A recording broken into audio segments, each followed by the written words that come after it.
kepada Om Ardiansa yang sudah mendapuk saya untuk memberikan sambutan. Tapi saya jelaskan, saya bukan atas nama keluarga, atas nama muridnya aja saya, atas nama muridnya aja. Karena tadi siang Ibu Lili Wahid telepon saya, dia tidak bisa hadir malam ini karena nggak boleh keluar sama anak-anaknya.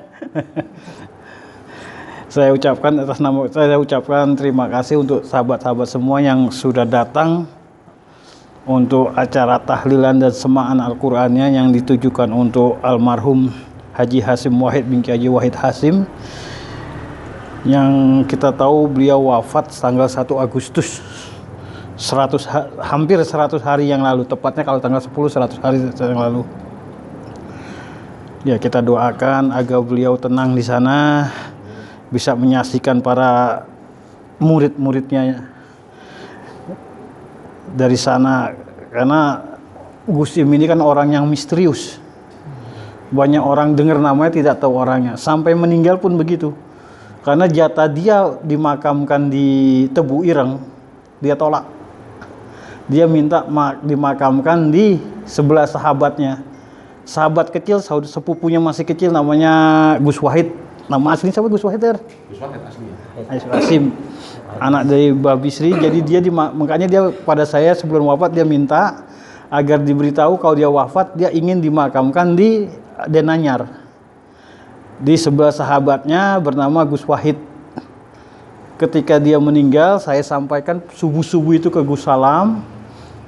Terus nggak lama Gus Salam, ada masih katanya makamnya, untung masih ada selah makam itu, antara sini masih ada selah satu. Jadi pas ditaruh di tengah itu. Jadi itu permintaan beliau, itu permintaan beliau, harusnya dia di Tebu Ireng karena dia orangnya misterius, dia tidak mau rame-rame. Maka dia minta tempat yang agak sepi. Karena kalau di Tebu Ireng dia tahu itu pasar. Orang tiap hari itu kan, dia minta yang sepi. Dan saya diwarisi 3 benda oleh dia.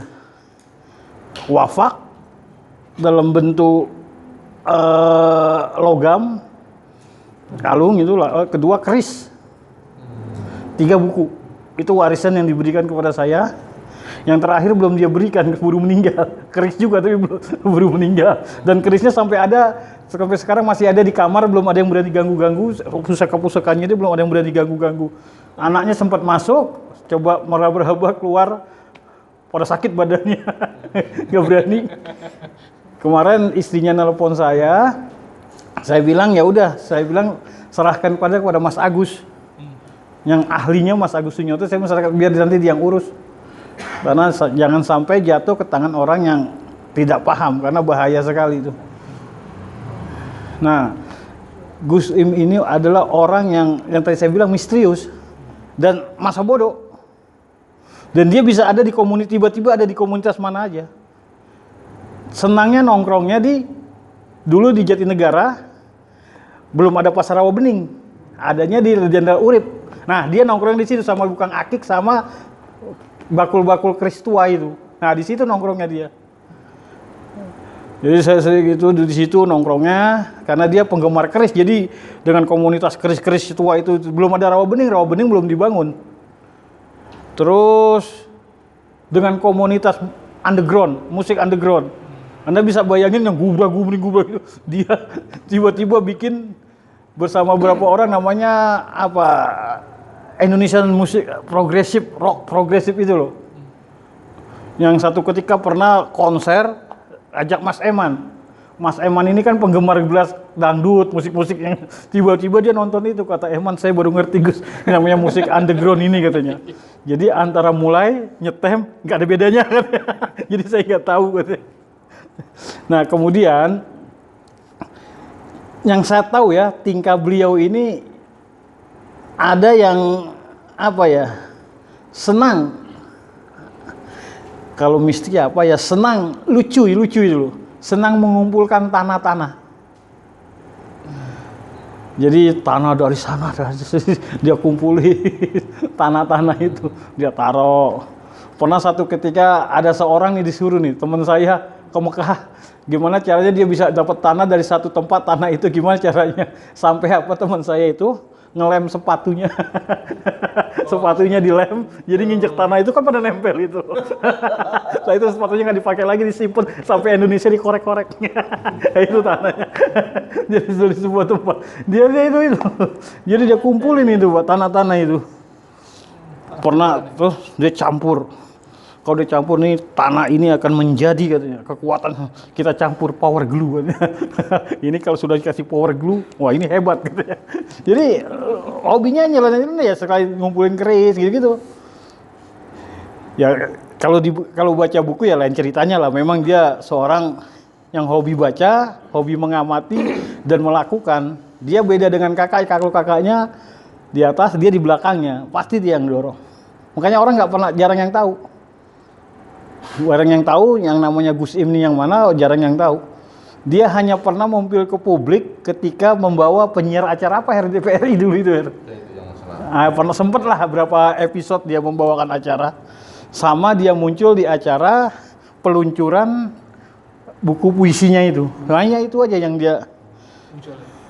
Tapi kalau Anda bertanya dia pada aktivis-aktivis 80-an, 70-an, pasti kenal dia. Pasti kenal dia karena memang di situ dia. Hidupnya di situ. Kalau kata Gus Mus, saya pernah ngeliat pengusaha tiba-tiba ceritanya, nah itu dia. Tiba-tiba bisa jadi apanya itu. Kata Gus Mus itu.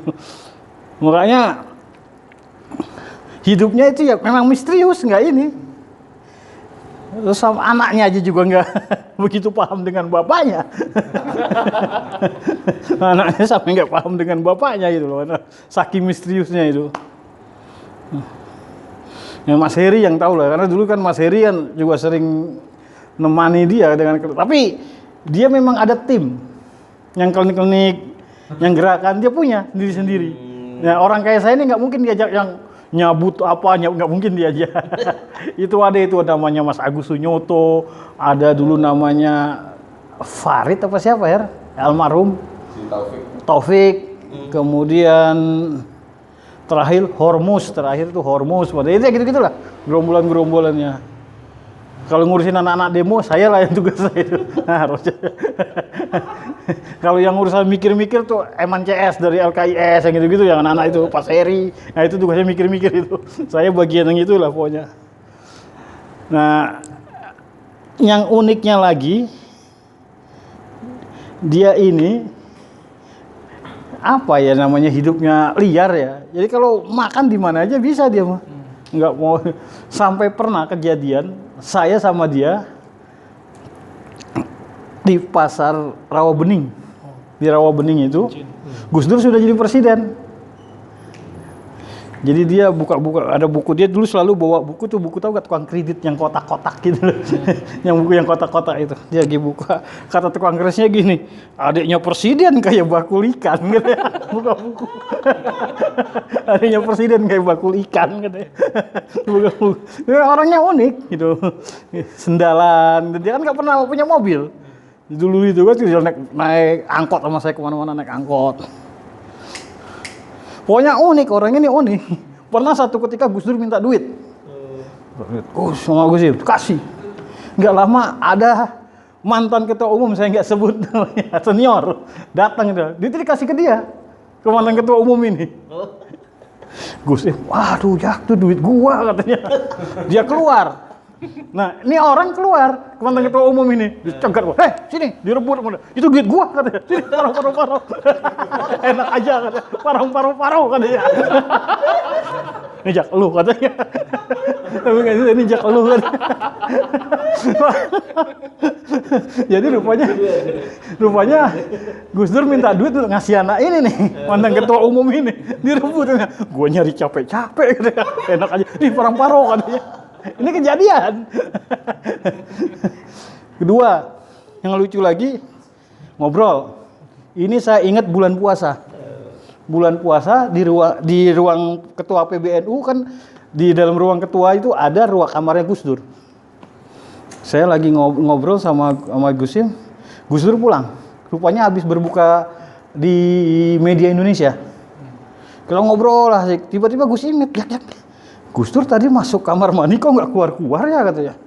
Ya nggak tahu, dia langsung lari, dia tendang pintunya. Benar Gus Dur udah begini ya. Waktu stroke pertama itu rupanya dia, ya Gus Im itu yang tahu, kalau nggak tahu nggak ketolong itu. Kita orang pada asik ngobrol, ya tiba dia ingat. Lah kok Gus Dur katanya kamar mandi nggak keluar-keluar ya katanya. Dia tendang pintunya itu langsung dibawa ke rumah sakit Cipto. Tolong terus dipindahin ke rumah sakit Koja. Karena waktu itu direktur rumah sakit Koja itu Dr. Umar Wahid. Jadi ya terus dibawa, ya alhamdulillah masih bisa selamat. Itu stroke pertama Gus Dur. Terus pernah satu peristiwa anak kami peristiwa PAMI. Itu kan PAMI demo itu yang ditangkap semua itu yang Yunus dan kawan-kawan itu, Ibis dan kawan itu ini ribut. Itu saya diajak Gus Im itu bawa dirigen dirigen bensin, mau bangkar LBHI, mau berantem anak-anak, lu ngerjain anak NU lu katanya. Saya ingat itu. Wah, dia ubur-ubur Marzuki Darusman itu. Dia ngerjain anak NU nih katanya. Kurang ajar kan PSI ini. Wah, keras orangnya. Wah, kalau udah gitu-gitu gak bisa itu. Pernah peristiwa 98 itu ketika anak-anak nyerbu Ciganjur yang kemudian ada Amin Rais, ada Mega itu kan? Iya. Sultan. Apa itu? 98 kan ya itu ya? 98. Iya, selesai acara dia ngamuk, Pak. Sama Gus Dur, ini apaan gini. Mejanya ditebalikin depan Gus Dur. Gus Dur mah diem aja. Gus Dur mah bodo amat. Itu cabut, itu Sarwono kabur Pak, mau ditusuk pakai keris itu. Orangnya kalau udah keras. Tapi kalau ini ya, kalau ini baik hati orangnya, kalau urusan ini dia nggak tega kalau ada orang nggak tahu. Dia nggak inilah, itu baik hati. Tapi saya itu ngalamin yang gitu-gitu, yang tidak pernah tercatat dan orang tidak tahu kalau itu namanya Gus, orang nggak tahu. Nongkrongnya di Bina Desa gitu paling dia, di Bina Desa, makanya dia dekat dengan orang bisnis karena memang dulu nongkrongnya di situ.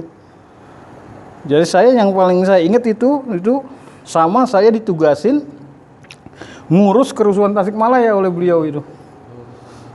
Sampai selesai itu saya yang urus, dia yang nunjuk langsung.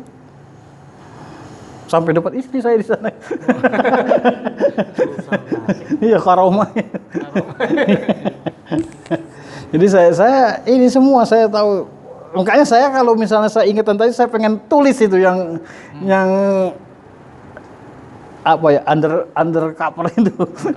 Yang saya ingin tulis itu. Orang-orang banyak, karena orang juga banyak yang tahu juga.